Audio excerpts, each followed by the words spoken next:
Halo semuanya, perkenalkan nama aku Ida Karisara. Aku dari kelas 2A Manajemen Bisnis Internasional di Politeknik Negeri Bali. Nah, kali ini aku akan menjelaskan materi tentang pajak penghasilan umum.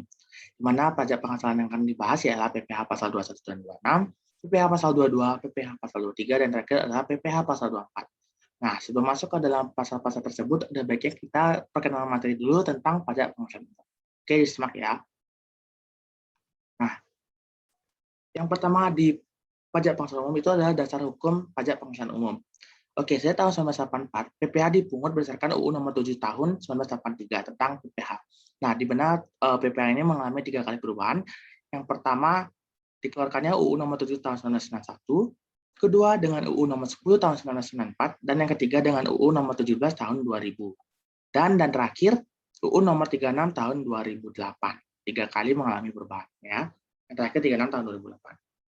Oke, materi kedua adalah subjek dan tidak subjek pajak PPh. Termasuk subjeknya ialah orang pribadi, warisan yang belum terbagi sebagai satu kesatuan. Yang kedua adalah badan, misalnya seperti PT, CV, BUMN, BUMD, dan lain-lain. Koperasi juga bisa. Dan yang terakhir adalah bentuk usaha tetap atau BUT. Nah, yang tidak termasuk subjek pajak PPh adalah kantor atau badan perwakilan negara asing, pejabat perwakilan diplomatik, dan konsulat pejabat lain dari negara asing, organisasi internasional dengan syarat Indonesia menjadi anggota dari organisasi tersebut, dan banyak pajak lagi. Nah, lanjut ke objek pajak PPh. Yang menjadi objek pajak PPh adalah penghasilan. Pengertian penghasilan sesuai dengan UU Nomor 36 Tahun 2008 adalah setiap tambahan kemampuan ekonomis yang diterima atau diperoleh oleh WP. Seperti itu. Nah, yang termasuk objek pajaknya misalnya adalah imbalan, hadiah dari undian atau pekerjaan, laba usaha, dividen, bunga termasuk premium diskonto, royalti, dan lain-lain. Dan masih banyak lagi. Nah, seperti itu untuk objek pajak PPh-nya. Sekarang masuk ke cara penghitungan. Oke, kalian bisa lihat dari dalam tabel ada cara penghitungannya.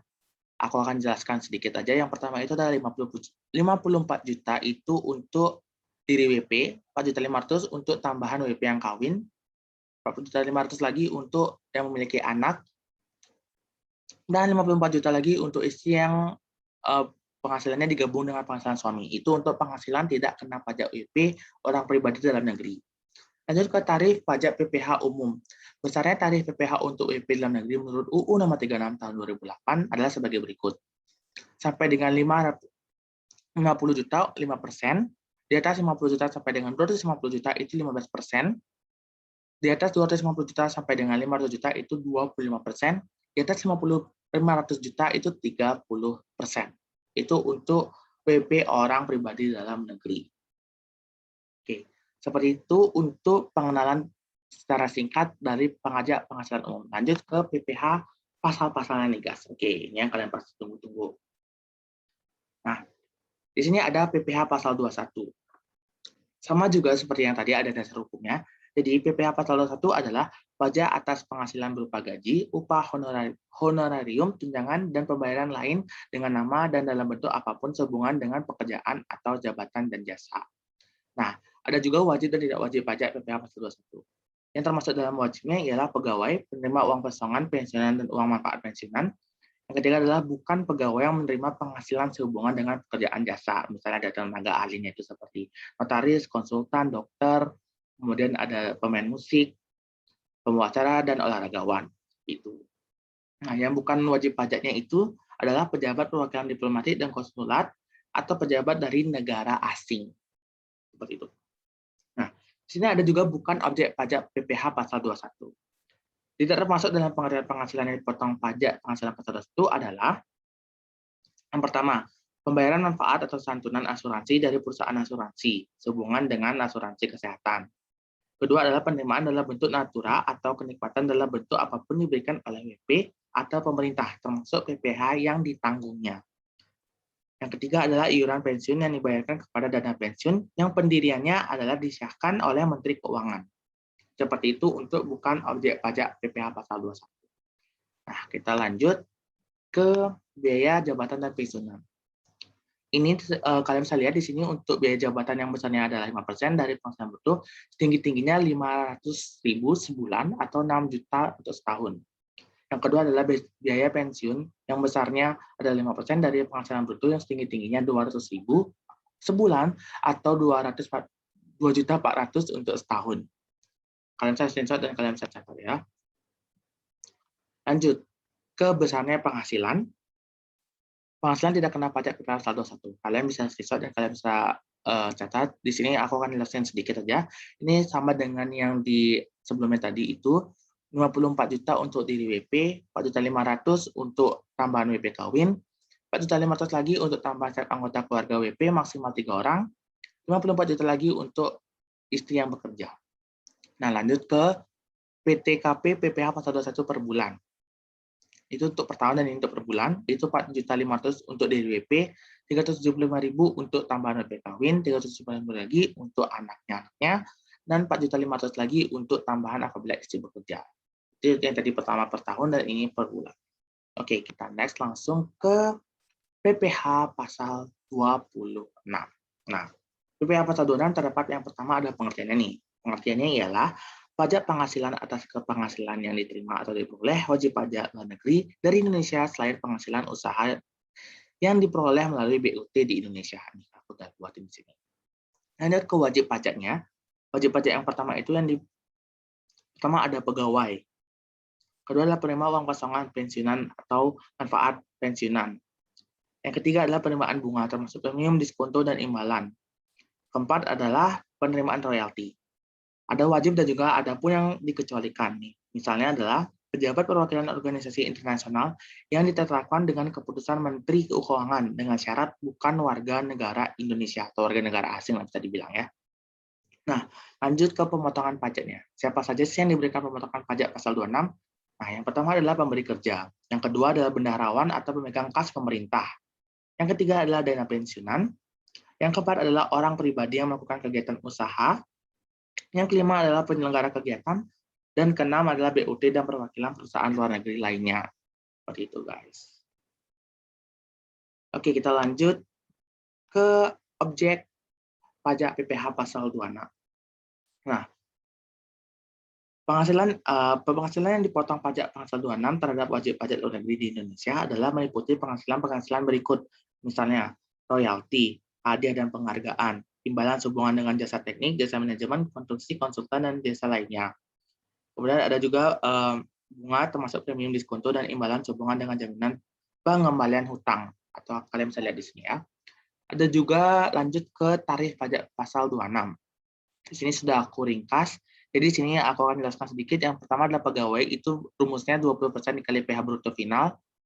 Pensiunan atau THT dan jaminan hari tua itu 20% kali PH bruto. Bukan pegawai 20% kali PH bruto, upah harian 20% kali PH bruto. Kalian bisa screenshot dan kalian bisa catat untuk next time. Oke. Sekarang kita lanjut ke pasal 22, PPh pasal 22. Oke, di PPh pasal 22 ini ada juga dasar hukumnya. Yang pertama, dasar hukum itu merupakan pembayaran pajak penghasilan dalam tahunan berjalan yang dipungut oleh bendaharawan pemerintah, baik pemerintah pusat maupun pemerintah daerah, instansi atau lembaga pemerintah dan lembaga negara, lainnya berkenan dengan pembayaran barang dan badan-badan tertentu baik pemerintah maupun swasta, berkenaan dengan kegiatan di bidang impor dan kegiatan di bidang usaha lain. Nah, kedua ada pengelompokan PPh pasal 22. Pembayaran PPh pasal 22 dilakukan melalui pemontokan dan dapat dibagi menjadi 3 kelompok, yaitu pertama, PPh pasal 22 bendaharawan pemerintah pusat dan daerah atau BUMN dan BUMD. Kedua adalah PPh pasal 22 impor. Dan yang terakhir adalah PPh pasal 22 yang dipungut badan-badan tertentu, baik dalam pemerintah swasta maupun negeri. Lanjut ke objek pajaknya nih. Yang termasuk objek pajak itu yang pertama adalah impor barang, yang kedua adalah pembayaran atas pembelian barang yang dilakukan oleh BUMN dan BUMD, yang ketiga adalah pembayaran atas pembelian barang-barang yang dilakukan oleh Direktorat Jenderal Anggaran, dan yang terakhir adalah hasil penjualan produksi di dalam negeri yang dilakukan oleh badan usaha yang bergerak di bidang industri semen, kertas, dan lain-lainnya. Nah, terakhir, dan ada pun objek pajak yang dikecualikan. Misalnya ini adalah pembayaran untuk pembelian bahan bakar minyak, listrik, gas, dan lain-lain, emas batangan yang akan diproses untuk menghasilkan barang perhiasan, dan impor barang. Seperti itu. Yang dikecualikan di objek pajak ya, guys. Nah, sekarang lanjut ke pemungut pajak PPh pasal 22. Pembayaran pajak sebagaimana dimaksud dengan pasal 22 di Undang-Undang Nomor 7 Tahun 1943 tentang pajak penghasilan sebagaimana telah beberapa kali diubah. Yang pertama itu misalnya adalah Bank Devisa dan Direktorat Jenderal Bea dan Cukai atas impor dan barang. Yang kedua adalah Direktorat Jenderal Pembendaharaan. Dan yang ketiga adalah Badan Usaha Milik Negara dan Badan Usaha Milik Daerah, atau yang disingkat dengan BUMN dan BUMD. Itu untuk pemungutan pajak PPh pasal 22. Oke, untuk tarif pajak PPh pasal 2, kalian bisa lihat di sini. Aku akan jelaskan secara singkat aja. Yang pertama itu adalah yang menggunakan angka penggunaan impor atau API sebesar 2,5% dari nilai impor, yaitu yang tidak menggunakan 7,5% dari nilai impor, dan yang tidak dikuasai itu 7,5% dari jual lelang. Nah, di sini ada juga tabel untuk PPh pasal untuk industri dan untuk bahan bakar Nah, untuk industri itu misalnya industri semen 0,2% DPP PPN. Terus yang untuk bahan bakar itu misalnya premium, untuk swasta itu 0,3 dari penjualan, dan untuk Pertamina itu 0,25% dari penjualan. Kalian bisa screenshot dan kalian bisa catat untuk next time ya. Nah, sekarang kita lanjut ke PPh pasal 23. Ada juga dasar hukumnya. Yang pertama adalah dasar hukum. Dasar PPh pasal 23 adalah pajak yang dipotong atas penghasilan yang berasal dari modal, penyebaran jasa, atau hadiah dari penghargaan selain yang telah dipotong oleh PPh pasal 21. Itu untuk pengertiannya. Yang kedua adalah subjek pajak PPh pasal 23. Itu ada badan pemerintah, BB Badan Negeri, penyelenggaraan kegiatan, dan BUT. Nah, lanjut ke objeknya nih. Untuk objek PPh pasal 3 itu ada dividen, bunga termasuk diskonto dan imbalan, terus ada royalti, ada hadiah dan penghargaan selain yang dipotong PPh pasal 21, dan yang terakhir adalah imbalan. Adapun pengecualian dari objeknya tersebut, yang pertama adalah penghasilan yang dibayar atau terutang kepada bank. Yang kedua adalah sewa yang dibayarkan atau terutang. Dan yang terakhir adalah penghasilan yang dibayar kepada badan usaha dan jasa atas jasa keuangan. Oke, lanjut ke sini. Di sini kalian bisa screenshot, aku akan jelaskan dikit aja. Di sini ada tarif dan DPP PPh pasal 23. Itu tuh ada dividen badan usaha, tarif itu 15% kali power bruto dan sifatnya tidak final. Nah, di sini juga ada tabel untuk jenis-jenis usaha dikenakan PPh pasal 23. Itu ada jenis jasa, yang pertama jenis jasa teknik, jenis jasa manajemen, jenis konsultasi kecuali konstruksi. Kalian bisa lihat ya, dan di sini ada juga tabel 10 ini untuk penghasilan yang dikenakan PPh pasal 23, yaitu misalnya tuh ada jenis penghasilan yang sewa dari penghasilan lain, ada juga sewa dari penghasilan lain sehubungan dengan penggunaan harta, yang tadi itu sehubungan dengan penggunaan harta khusus kendaraan. Kalian bisa screenshot ya, untuk next time-nya. Nah, kita lanjut ke yang terakhir nih, PPh pasal 24. Nah, di sini secara singkat aja pengertiannya, pajak penghasilan pasal 24 adalah merupakan pajak penghasilan yang terutang atau dibayarkan di luar negeri atas penghasilan yang terima atau diperoleh dari luar negeri yang dapat dikreditkan terhadap pajak penghasilan yang terutang atas seluruh penghasilan wajib pajak dalam negeri. Nah, tujuannya itu adalah untuk meringankan beban pajak ganda, seperti itu ya.